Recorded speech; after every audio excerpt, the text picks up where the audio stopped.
हाँ।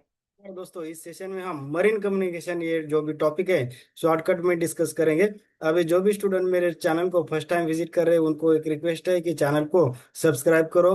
और without wastage of any time we start the marine communication. अभी marine communication क्या होता है, इसके पहले लेक्चर में हमने एविएशन कम्युनिकेशन देखा था। अब ये लेक्चर हमारा मरीन कम्युनिकेशन पे है। जो भी मेरे स्टूडेंट को एक रिक्वेस्ट है कि कम्युनिकेशन इंजीनियरिंग के पूरे सिलेबस की प्लेलिस्ट मेरे चैनल के प्लेलिस्ट में आप जा सकते हैं। उसका टाइटल है कम्युनिकेशन इंजीनियरिंग। उसमें पूरे जो भी सिलेबस वाइज सभी syllabus miss step by step पढ़ा है, तो आप जाके उधर सभी लेक्चर का एडवांटेज ले सकते हो।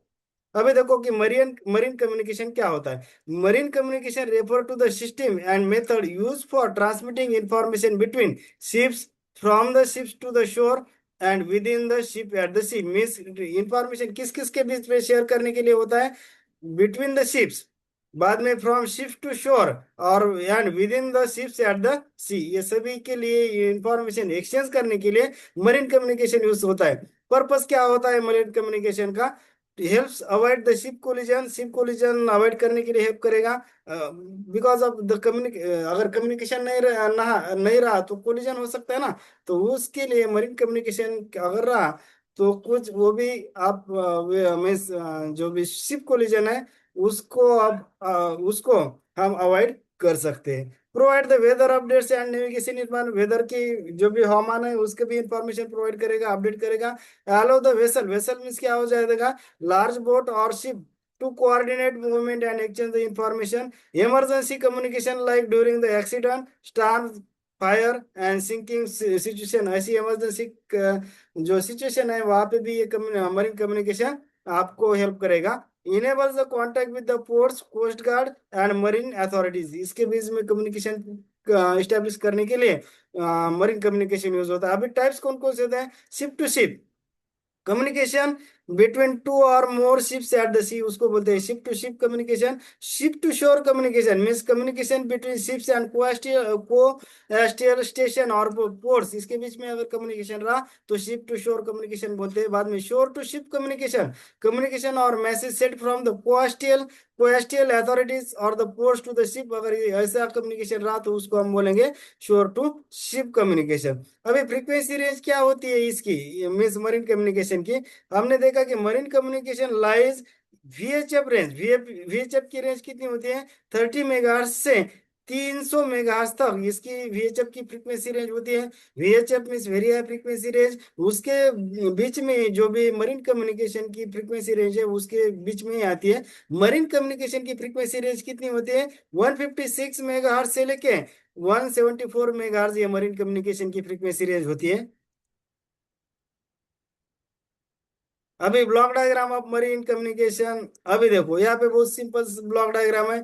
शिप ट्रांसमीटर है, एफएम मॉड्यूलेटर है, बाद में बीच में रेडियो वेव के थ्रू यहाँ पे कनेक्शन स्टेब्लिश हो रहा है, पोस्ट रिसीवर, कंट्रोल सेंटर। बाद में यहाँ पे ट्रांसमीटर सेक्शन है ऑन द शिप, और यहाँ पे रिसीवर सेक्शन है at the post post station. इधर ट्रांसमिटिंग एंटीना रहेगा, इधर रिसीविंग एंटीना, और यहाँ पे ये शिप रहेगा। अभी 4 ब्लॉक है तो उसको ट्रिक से आप कुछ ऐसा मेमोराइज करने की जरूरत नहीं।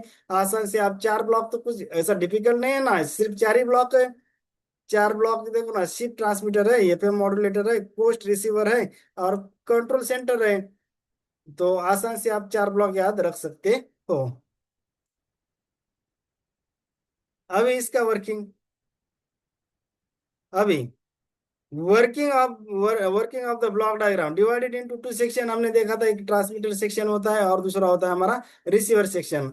ट्रांसमीटर सेक्शन के लिए ट्रांसमीटर एंटेना होता है और रिसीवर सेक्शन के लिए रिसीविंग एंटेना होता है। अभी शिफ्ट ट्रांसमीटर क्या करेगा, the shift transmitter convert the voice message into the electrical signal. बाद में होता है FM modulator at the signal at high frequency carrier wave, क्योंकि एफएम में क्या होते हैं हम, कैरियर फ्रीक्वेंसी किसके अकॉर्डिंग वेरी होता है, amplitude of the message signal, तो उसको हम एफएम मॉड्यूलेशन बोलते हैं। बाद में ट्रांसमिटिंग एंटीना क्या करेगा, transmitting antenna send the modulated signal as a radio wave. अभी रेडियो वेव्स के थ्रू हम कौन से रिसीवर सेक्शन को भेज रहे हैं। बाद में रिसीवर सेक्शन के में आने के बाद पहला ब्लॉक होता है हमारा रिसीविंग एंटेना।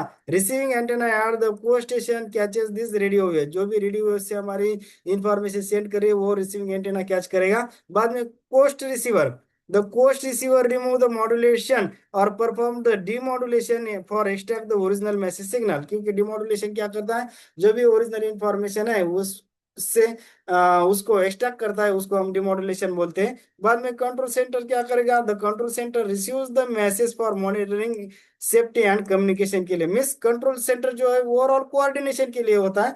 तो कंट्रोल सेक्शन में पूरा जो भी ब्रेन ऑफ द सिस्टम आप बोल सकते हैं। तो जो भी पूरा कोऑर्डिनेशन है ना, जो मरीन कम्युनिकेशन का, उसको कोऑर्डिनेट करने के लिए कंट्रोल सेंटर होता है। तो कंट्रोल सेंटर क्या करता है, receive the message for monitoring safety and communication, ये सभी एक्टिविटीज वो कंट्रोल सेंटर के थ्रू होती है। होप करता है कि समझ में आया होगा। समझ में आया होगा तो चैनल को लाइक सब्सक्राइब और शेयर करो। Thank you.